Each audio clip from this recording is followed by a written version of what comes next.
Wow. He was taking too much damage. However, I don't fully agree with the stoppage. It was a little early-ish to me. My personal opinion. But shout out to Kell Brook. Shout out to Kell Brook. It's personal. On to retirement for Amir Khan. That's it. Shout out to Kell Brook. All these years he's been waiting for this. And he finally got it. Me personally, I'm going to go ahead and say I did want to see Amir Khan go out on a shield on his back. And it was coming. The referee didn't want him to take, any more punishment. It was coming. It was coming.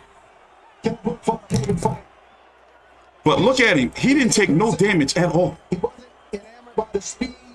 No damage.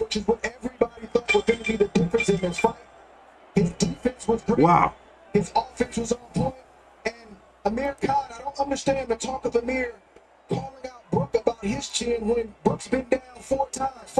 One of the biggest punches that boxing fans have said over the last 10 years in the middleweight division. So, six round referee stoppage of Amir Khan by Kell Brook here, February the 19th of 2022. Is Amir Khan crying? Is he crying? To be honest, a lot of people felt that if he was to win, it was going to go this way, and that Khan would win on the cards. The poll said 46% had Brook by KO.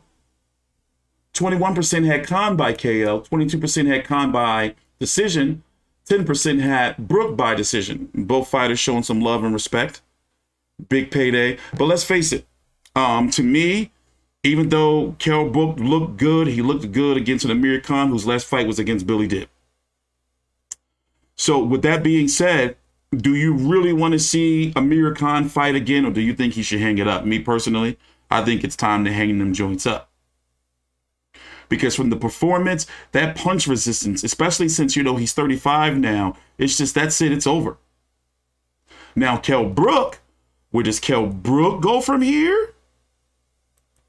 Well, I'm guessing he's going to go on and compete at 154 pounds. I don't think that if he's going to continue fighting, he needs to stay away from 147 pounds, because throughout the buildup of this fight, he's been bitching and complaining about the contract he signed, about why Amir Khan asked for this fight to be at 149 pounds. So I'm interested in what Kell Brook's going to say, and maybe he does go on to retire himself. Wouldn't this be, a win, that you can retire off of? A guy you've been chasing after for years and you finally get him? And what does this say about the legacy of Amir Khan? Listen, he's been like somewhat of a good fighter, but I never really seen him as being like a top tier guy. And I have been covering Amir Khan for 10 plus years, every single fight on YouTube. So I'm not just pulling this out my ass. When it came to the top guys, I never really seen him being that good, But man, glad that it's over. I enjoyed the main event, and I'm glad, I enjoyed it. But, that overhand right or that straight right, he just couldn't do nothing with it.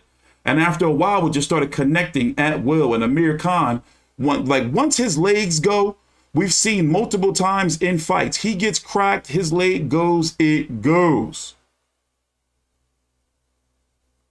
We're going to wait for the post-fight interview on what's next for both fighters. But overall, I enjoyed it. Rumors are Amir Khan made $7 million, plus, of course, there's upside for pay-per-view buys. And Kell Brook $5 million or so.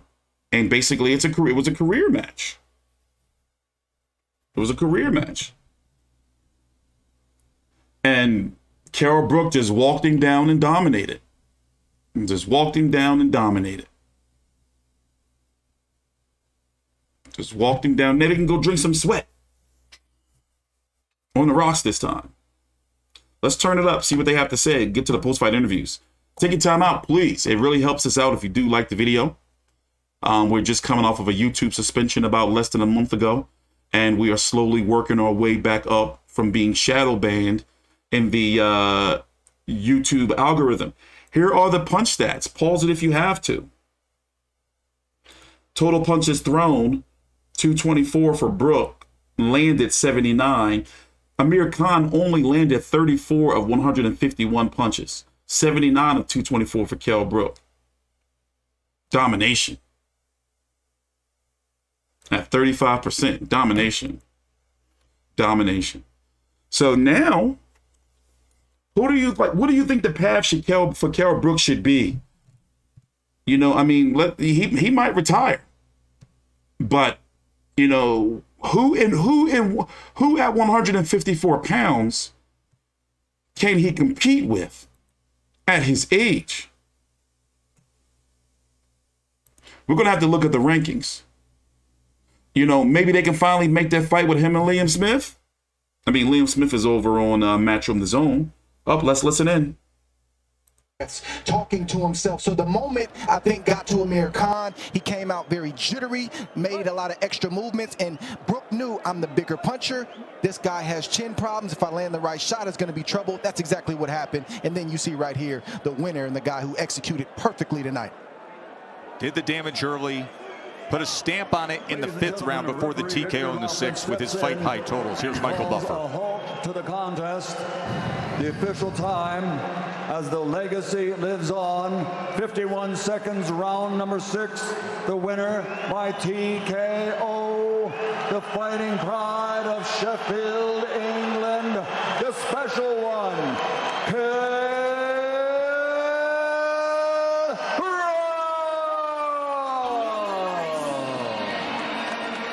If he do retire, though, that's a hell of a way to ride off. And he'll always be able to say, my last fight, you know, I beat, you know, Amir Khan instead of going on some, you know, some title run that he'll probably, you know, not even probably make it to, you know, maybe not even past the eliminator.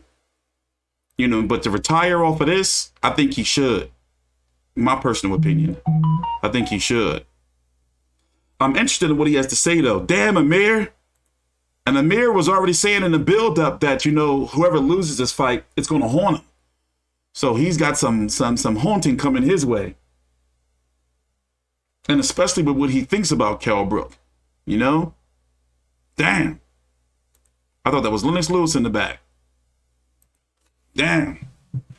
You think Brook looked good? I mean, he looked good, but he looked good compared to Amir Khan. You see what I'm saying? Who he was in the ring with. You see what I'm saying? So it's like, you know, a younger fighter like a Conor Ben, will he still look like that? Ew, no rematch. Ew, no. No, don't even put that into the air. Don't even put that into the air. We're waiting for the post-fight interview to see if he's going to retire, what he's going to do next. But overall, I'm happy for him. Happy for him. If you want to see highlights, you can rewind back. They've already showed them already, and we peeked in on them. We're just waiting for the post-fight interview. Then I'm going to get out of here and go take a break.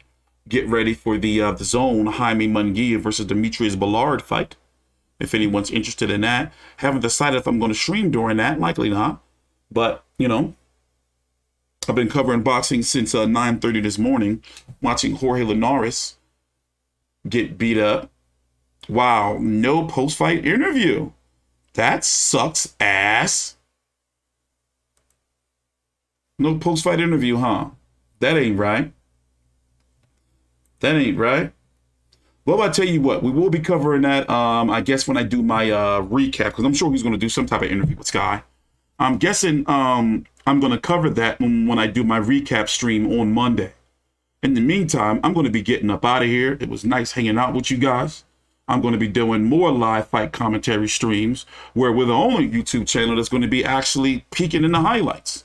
So, you know, since I'm a little late on the live commentary streams, I had to come back to make sure that I'm doing something my competitors or other YouTube channels are not doing by being able to get you access, you know, to some highlights. So I'm getting up out of here. I'm going to take my dog out for a walk.